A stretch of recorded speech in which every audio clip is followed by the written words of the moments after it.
सारी सिचुएशंस जो आज पैदा हुई, चार जानें चली गईं, उनके लिए कौन जिम्मेदार है? आज वायलेंस करने का आपने तो जवाब नहीं दिया उसका।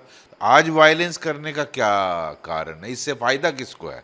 ये देखने वाली बात है। सीआरपी पुलिस की गाड़ियां और पब्लिक प्रॉपर्टी को डैमेज किया, ये सोची समझी साजिश लगती है। कांग्रेस पार्टी ने जिस तरह से स्टोन पेल्टिंग को वो किया है और वो समर्थन, और जिस तरह से बंद काल के लिए वो बोल रहे हैं, तो मुझे लगता है इसमें कोई आप पॉजिटिव रोल तो प्ले नहीं कर रहे हो। They have been actually misguided and misused by these politicians. यही तो हैरानगी की बात है कि अगर टॉक्स फिक्स थी 6 अक्टूबर के लिए, और इवन अब प्रपोज किया कि 25-26 को आप कर लो, और उसके बावजूद आज जैसी हालत बना दी, इससे किसको फ़ायदा होता है? ये देखना चाहिए ना इन्वेस्टिगेशन में। मैं अपने ट्वीट में भी कहा है कि इसके लिए कौन जिम्मेदार है, उसका असली इसको ट्रिगर कराने वाला कौन है? इस सारी सिचुएशंस जो आज पैदा हुई, चार जानें चली गईं, उनके लिए कौन जिम्मेदार है? इतने लोग जख्मी हो गए दर्जनों के हिसाब से, और इतनी प्रॉपर्टी, इतनी गाड़ियां जला दी गई, इसके लिए जिम्मेदार कौन है? उस पर रिस्पॉन्सिबिलिटी फिक्स होना बहुत ज़रूरी है। और ये जब टॉक्स चलते हुए, कोई फ्रस्ट्रेशन वाली बात है नहीं। Government of India is willing to talk, बातचीत हो रही है। इवन 25-26 मीन्स कल है 25, आज 24 है। आज वायलेंस करने का आपने तो जवाब नहीं दिया उसका। आज वायलेंस करने का क्या कारण है? इससे फ़ायदा किसको है? ये देखने वाली बात है। मैं समझता हूँ ये इन्वेस्टिगेशन में और इंक्वायरी में आना चाहिए। अगर कमीशन भी बैठता है, ये इंक्वायरी में आना चाहिए। इससे फ़ायदा किसको, कौन उठाना चाहता है? लगता है कोई पॉलिटिकल मोटिव है इसमें? लग रहा है।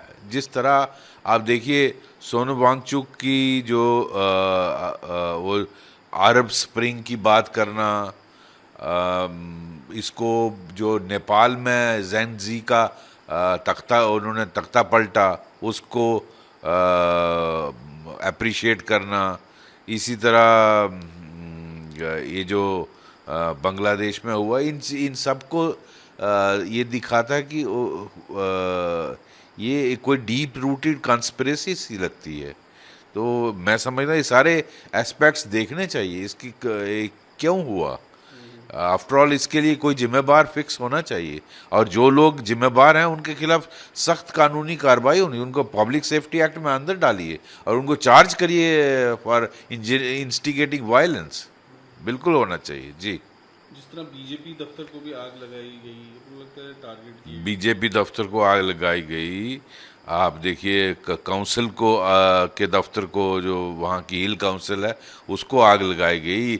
सीआरपी पुलिस की गाड़ियाँ और पब्लिक प्रॉपर्टी को डैमेज किया। ये सोची समझी साजिश लगती है। और इसमें कांग्रेस पार्टी ने जिस तरह से स्टोन पेल्टिंग को वो किया है, और वो समर्थन, और जिस तरह से बंद काल के लिए वो बोल रहे हैं, तो मुझे लगता है इसमें कोई आप पॉजिटिव रोल तो प्ले नहीं कर रहे हो। तो you want to cash in on situation like this, तो इसको सख्ती से निपटना चाहिए। ये गलत बात है। इसको पॉलिटिकल उसके लिए फ़ायदा थोड़ा देखना चाहिए कि मुझे इस सिचुएशन से फ़ायदा उठाना है जी। तो कहीं लगता है कुछ मिसगाइड किया गया यूथ को। देखो, यूथ को उनको लग रहा है कि वो कोई राइटियस काज के लिए लड़ रहे हैं, जबकि ऐसा नहीं है। They are being exploited. ठीक है, मैं समझता हूँ यूथ के मुद्दे हैं, अनएम्प्लॉयमेंट मुद्दा है, यूथ को बहुत सारी चीज़ें हैं, लेकिन वो चीज़ें गवर्नमेंट के नोटिस में लाई जा सकती हैं। आपके इलेक्टेड रिप्रेजेंटेटिव हैं, आपकी बातचीत जब होती है गवर्नमेंट ऑफ इंडिया से, ये बताइए कि सर ये मुद्दे हैं, हमारे यहाँ अनएम्प्लॉयमेंट के इश्यूज हैं, इसके लिए कैसे।